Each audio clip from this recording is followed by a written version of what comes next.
व्यासपीठावरील सर्व मान्यवर, सर्व ज्येष्ठ आणि श्रेष्ठ साहित्यिक, कवी, मित्रमंडळ, तसे माझे आलेले लांबून माझ्यासाठी आलेले स्नेही नातेवाईक, या सगळ्यांना स्नेहाचा स्नेहपूर्ण नमस्कार. साहित्य जल्लोष प्रतिष्ठान मनोहर वाचनालय यातर्फे आज माझ्या पुस्तकाचं निसर्ग किमया या पुस्तकाचं प्रकाशन झालेलं आहे.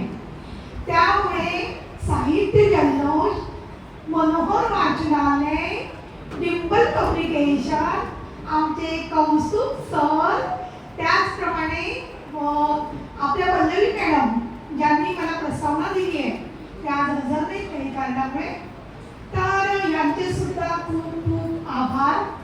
त्याचप्रमाणे माझ्या 7व्या वाढदिवशी माझ्या मिस्टरांनी आणि माझ्या मुलांनी पुढाकार घेऊन ही मला एक अमूल्य भेट दिली आहे. कदाचित एक मोठा दागिना दिला असता तरी मी खुश झाली नसती, कारण कवी म्हणतो आपल्या साहित्यात कवितेत त्याला वेगळंच त्याचं असतं. त्याच्यामुळे माझ्यासाठी ही सगळ्यात मोठी भेट आहे. आता मी तुमचा जास्त वेळ घेत नाही. किमया हा शब्दाचा फक्त मी एक शब्द उलगडून दाखवते की किमया म्हणजे काय आणि पुस्तकाला निसर्ग किमया हे नाव का दिलं.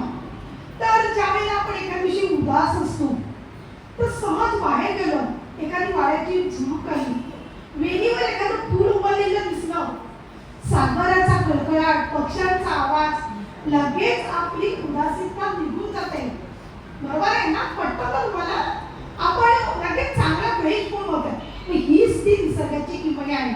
निसर्ग आपल्याला भरपूर काही शिकवतो. निसर्ग आपला गुरु आहे.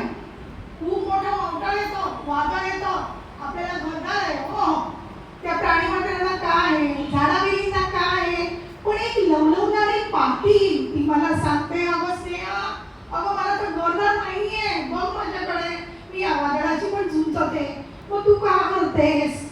मग तो आपला गुरु आहे. एकीचं बळ ही माझी जी कविता आहे त्याच्यामध्ये एक मुंगी खडा आपली घेऊन जाते, तिला काही तो खडा दिसत नाही, पुढे न्यायला मार्ग घ्यायचा प्रयत्न ती सवंगड्याला बनवते आणि मग तो सवंगडी सगळ्या खडा नेऊन ठेवतात. मग हे एकीचं बळ आहे.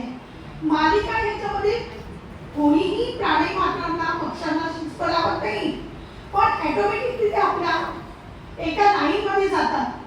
ही मालिका बळीराजाचे प्रश्न आहे, पर्यावरणाचा प्रश्न आहे, आता वृक्षतोड झाली आहे, सिमेंटची जंगलं झाली आहे आणि वन्य प्राणी मानवी वस्तीत येऊन राहिलेले आहेत. हे सगळेच्या सगळे विषय तुम्हाला त्या पुस्तकामध्ये बघायला मिळतील. अजून एक किमयाचं मी तुम्हाला एक छोटंसं उदाहरण देते, काही कवींना ते पटेल. आता काही क्षणापूर्वी आपण एखादी कविता लिहितो, कविता लिहिल्यानंतर आपल्याला ती वाचावी का लागते? वाचावी लागते. मी सुद्धा कागद आणले, काल मी कविता लिहिली, आज मी कागद आणले. याचं कारण आहे ते तेवढ्यापुरतं तुम्हाला सरस्वती प्रदान करतो, स्फूर्ती देतो, बरोबर आहे. नंतर तुम्हाला वाचक बनवतो. ही आहे निसर्गाची किमया. तुम्हाला पटतं का बघा. आणि प्रत्येक कवीला आपली कविता हे आपलं अपत्य वाटतं. मग आपलं अपत्य जे आहे ते शेवडा असो, नक्क असो, अंधार असो, चपळा असो, प्रत्येकाला आवडते, प्रत्येकाला तीच कविता आवडते. त्याच्यामुळे मी म्हणते माझा कविता संग्रह खूप सुंदर असेल, पण तो तुमच्या पसंतीला किती उतरतो यातच माझं यश सामावलेलं आहे. मी सगळ्यांचं आहे ना, सगळ्यांचे आभार मानून आज मराठी भाषा दिन आहे त्यानिमित्त एक कविता सादर करते आणि बरेच कार्यक्रम बाकी आहे, त्याच्यामुळे रजा घेते. गाऊ सारे आपण गान मराठी भाषेचे छान, आईच्या गर्भातून झाले होते याचे ज्ञान.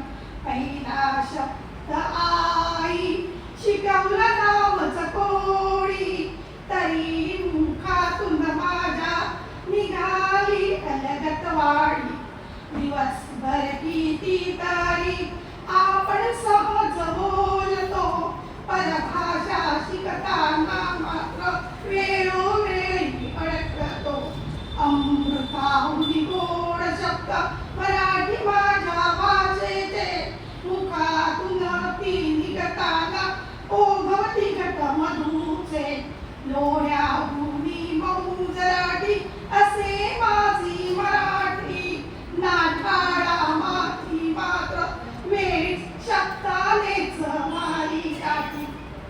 धन्यवाद.